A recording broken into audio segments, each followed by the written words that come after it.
Okay, so I apologize for the short video. I'm gonna make this next one better, I promise. Should I do the whole video like this? Would that be funny? I don't think it would be.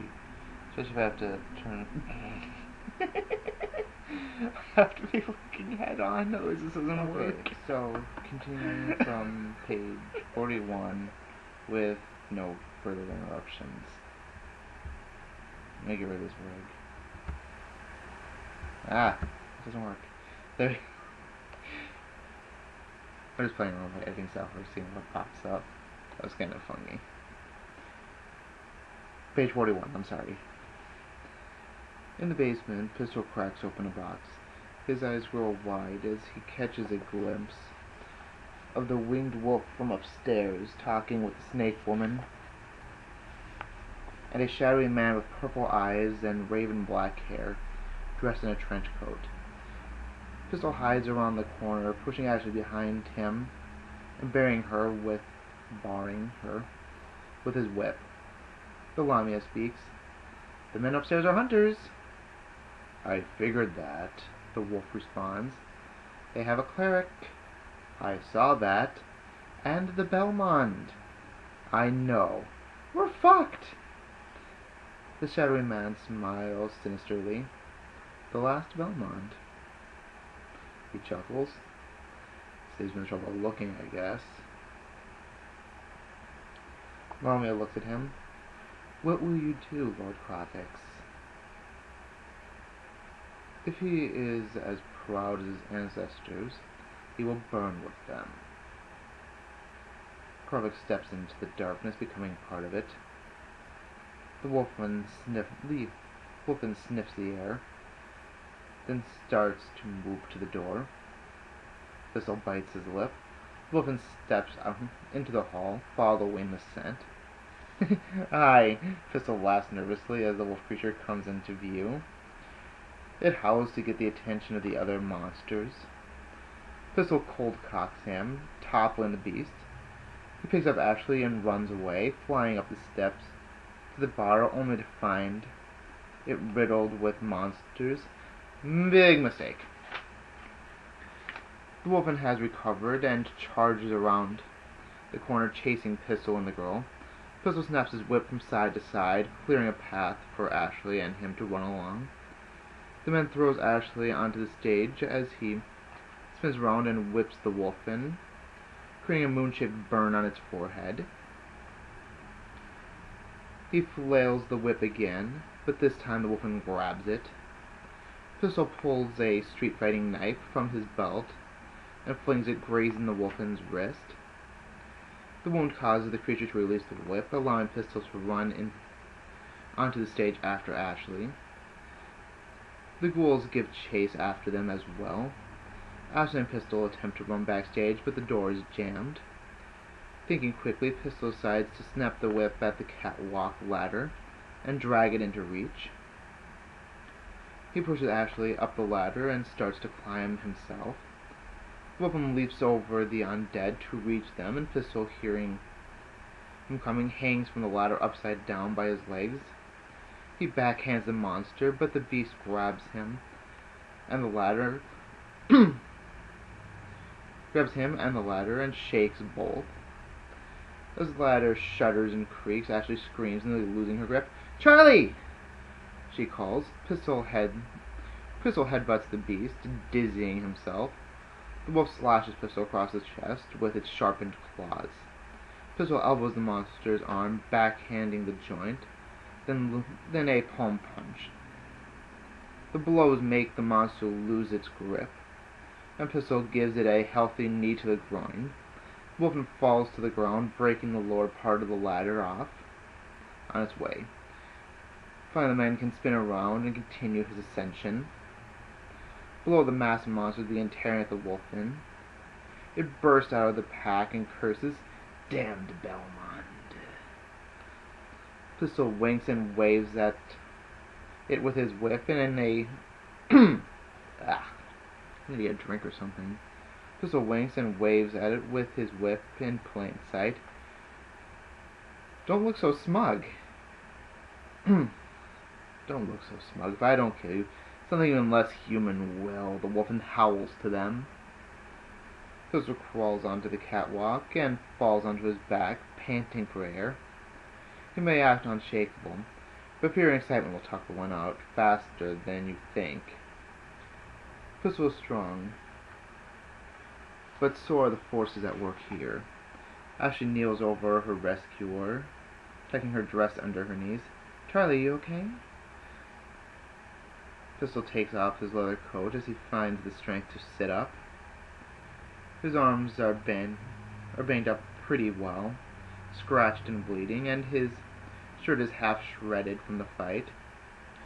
Thank God for armor, he thinks to himself. He hands his coat to Ashley and takes her arms. Here, put it on over your dress. It's heavy, it's baggy. If something grabs you, you'll have to eat a lot of fabric before we'll find skin. Don't try to fight. Run if you have to. Run till the sun is up and someone comes looking for you. Charlie, she says, a sad look on her face. What's wrong? Honestly, he thinks, a lot is wrong.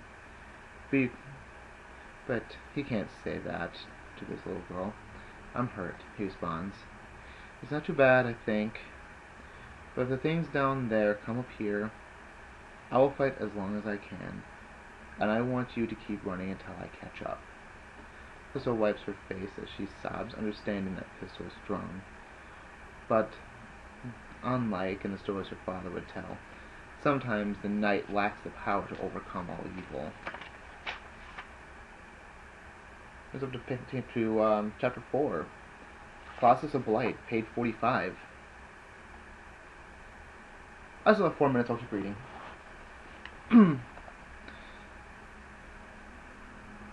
Leslie locks the blades down on his black tail. The door rattles. Someone is out there. Sounds too small to be a zombie. The child, Leslie thinks. He looks at Elle. Elle looks back. Another battle starting in his mind as he thinks. Is the value of one life worth 7? Of course it is. Leslie nods his head to the door. Elle reaches for his jackal. I'm going to open the door. Someone is out there still, and we are going to rescue them. Anyone that would like to help, it would be appreciated. Elle explains as he and Leslie begin unbarricading the door. Jacob looks stern. He nods as he grabs a machete and slices it? I think it slides it into the crossbar of his shotgun. Snake looks to Jacob for approval, and then he nods. Larry stands in protest. Are you nuts? He gasps. What if it's more monsters? Elle looks at him momentarily. What if it's a child? Leslie brings up a huge foot and kicks the door. The waiting monsters scatter in shock as the party pours into the stage. Snake looks to Elle as he raises his weapon. This already failed once, he says as he shoots 2 zombies in the eyes, dropping them in much more controlled fashion than before. The mission is search and rescue, not seek and destroy. We don't need to kill our enemy, we only need to retrieve our target. Elle spots the Wolfin, having just leapt to its feet. He shoots a single shot that rips through the zombie before hitting him. Before hitting the Wolfin cleanly in the kidneys. The monster howls in pain as it starts leaping away. Leslie lets out a battle cry as he springs the blades on his guns. He skillfully dances around the field, slashing at his enemies and smashing through flesh and bone with narrowly a difficulty, dismembering his foes as they fall. The zombie runs at Jacob, who holds out the cross-shaped weapon as a shield. The symbol seems to frighten the undead, and it freezes in its tracks. Jacob fires his gun, and the force of the impact flings the zombie into the air. As it falls, it burns to ash. Jacob looks for a moment at his holy shotgun. Leslie notes the phenomenon, but without understanding, he changes his tactics to decapitation, severing heads with every opportunity as monsters jump and grab at most everyone. But the group is better prepared this time, and the party forces the undead to retreat. Another body jumps at Larry. He grabs it and says to it, "Snake, is that you?" A short distance away, Snake shoots another enemy twice in the head. "No." "Fuck off, then," Larry tells the thing in front of him as he places his gun against his chin and shoots it 3 times. Beaten back, the beasts scatter to the wind. Okay, 10 minutes. I'm out of time. I will be recontinuing on page 46, section 2. Till next time. What the hell? Why didn't it stop? Next time?